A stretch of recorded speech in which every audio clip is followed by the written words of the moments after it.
नमस्कार, आप देख रहे हैं भारत न्यूज़। मैं हूं आपके साथ डिम्पल राणा। आइए देखते हैं आज की बड़ी खबर, लेकिन उससे पहले आप हमारे चैनल को सब्सक्राइब करें ताकि कोई भी खबर आप मिस ना कर पाए। मेरी ड्यूटी 2 दिसंबर से एसडीएम ऑफिस में डीडीएमए के अंडर वैक्सीनेशन कॉलिंग सर्वे में चल रही है। तो वहाँ पे डीडीएमए में शेख खान मेरे ही डिवीज़न के डिप्टी डिवीज़न वार्डन वहाँ काम करते हैं।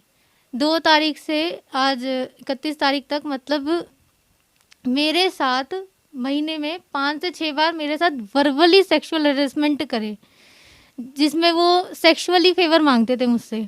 लेकिन 31 तारीख को दोपहर का टाइम था, लंच टाइम में, तो मैं बैठी थी अकेले टेबल पे, कोई नहीं था। तो मेरे हाथ में दर्द था, मैं आंख बंद करके और हेड डाउन करके बैठी थी। तो जब मेरी टेबल के पास कोई नहीं था, उस टाइम वो आते हैं और मेरे बॉडी पार्ट को ऐसे छुआ जाता है, मेरी चेस्ट को छुआ जाता है, पूरा मेरी लेफ़्ट बॉडी पार्ट पे उन्होंने अपना हाथ फिराया। मैंने जब उनसे कहा सर आप ये क्या कर रहे हैं, तो वो मुझसे ये कहते हैं कि आज मेरा बहुत मन कर रहा है और हम कहीं बाहर चलते हैं, आज न्यू ईयर की नाइट भी है, हम कुछ खाएंगे पिएंगे और फिर हम होटल में एंजॉय करने चलेंगे। मेरे मना करने पर मुझसे गाली गलौज करते और मुझे ये कहते हैं कि आप मेंटली प्रिपेयर नहीं हो। ये चीज़ भी मुझसे सेक्सुअली फेवर के लिए बोल रहे थे। मैं रोई बहुत देर तक, मुझे कुछ समझ नहीं आ रहा था। मैंने बहुत हिम्मत करके मैंने पीसीआर कॉल की।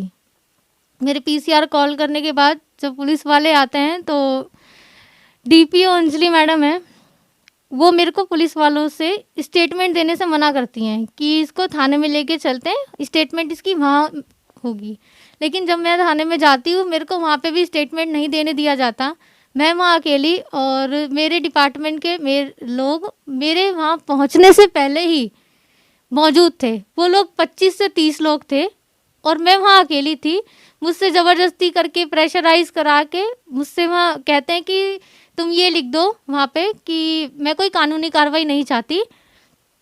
और ये एक सिविल डिफेंस की फैमिली की बात है। आपका जो पक्ष है वो एसडीएम सर के सामने रखा जाएगा और आपको एसडीएम सर न्याय दिलाएंगे। लेकिन मैं इस चीज़ के फेवर में नहीं थी। मेरे को नहीं पता कि क्या होता है समझौता। उन्होंने मुझसे ज़बरदस्ती करवा कर और मेरे साइन करवा लिए।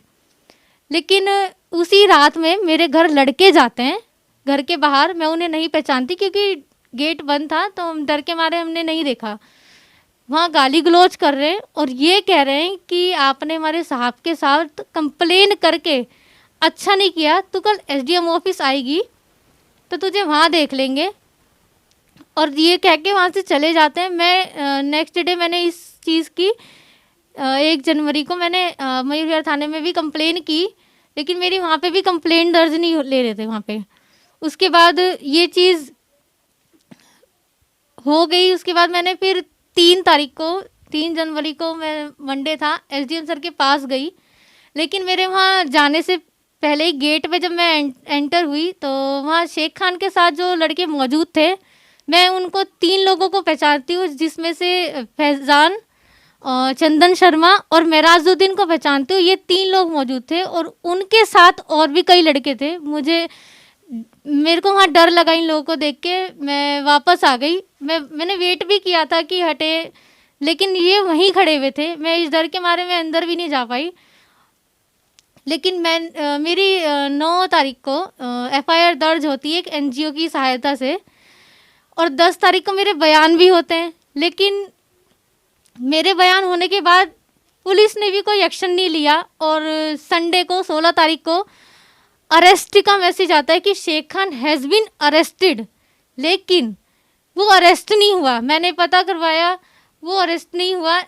क्या मेरे लोग मेरे मरने का इंतज़ार कर रहे हैं कि मैं मर जाऊं तब मेरे साथ कोई न्याय होगा? अभी कोई लड़की मर जाती है या मैं ही मर जाऊं तो सब लोग मेरे फेवर में आएंगे, कैंडल लेके श्रद्धांजलि देंगे। लेकिन मैं जीते जी एक आवाज़ उठा रही हूँ कि मेरे साथ गलत हुआ है, लेकिन कोई साथ नहीं दे रहा मेरा। उनसे मेरी लक्ष्मी नगर थाने में सबसे पहले तो जब मैंने पीसीआर कॉल की थी तो उन्होंने मुझे वहाँ स्टेटमेंट ही नहीं देने दी थी, अंजलि दिवाकर। तो उसके बाद फिर थाने में ले जाती है, मुझे वहाँ पे भी स्टेटमेंट नहीं देने दी, ना मुझे अपने बयान देने दिए और मेरे को वहाँ धमकी भी दे रही थी वहाँ पे कि तुम्हें एफआईआर करानी है, तुम कराओ, इसका करेक्टर सर्टिफिकेट मैं दूंगी। और मुझे थाने में ही शेख खान ने धमकी दी थी कि मेरे साथ अच्छा नहीं हुआ, तुझे मैं देख लूँगा। और मैं इस डर के मारे में ड्यूटी भी नहीं जा रही हूँ, क्योंकि मेरे को धमकी दी गई थी। शेख खान ने मुझे ये धमकी दी थी कि तूने किसी को सीनियर को शिकायत की या तूने किसी पुलिस में कंप्लेन की तो मैं तुझे ड्यूटी से हटा दूंगा।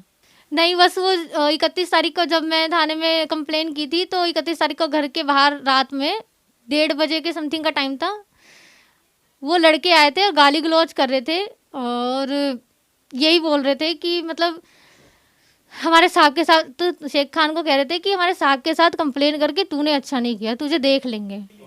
नहीं, मेरे बयान भी हो गए लेकिन अभी तक कोई एक्शन नहीं लिया गया और मेरे पास मैसेज भी आया है अरेस्टेड का, लेकिन कोई अरेस्ट नहीं किया गया उसको। की भी धमकी आ रही है।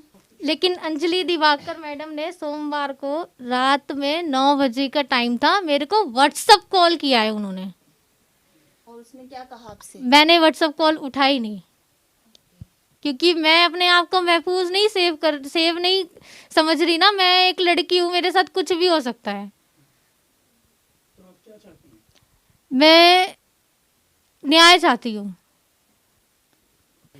मैं अपनी बात पे कायम रहूंगी क्योंकि मेरे साथ गलत हुआ है और मैं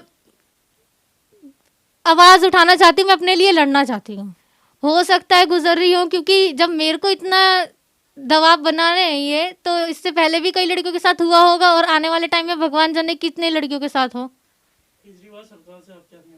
केजरीवाल सरकार से मैं ये कहना चाहती हूँ कि आप कहते हैं महिला सुरक्षित है, लेकिन जिस संगठन का आपने संगठन बनाया उसी संगठन में महिला सुरक्षित नहीं है।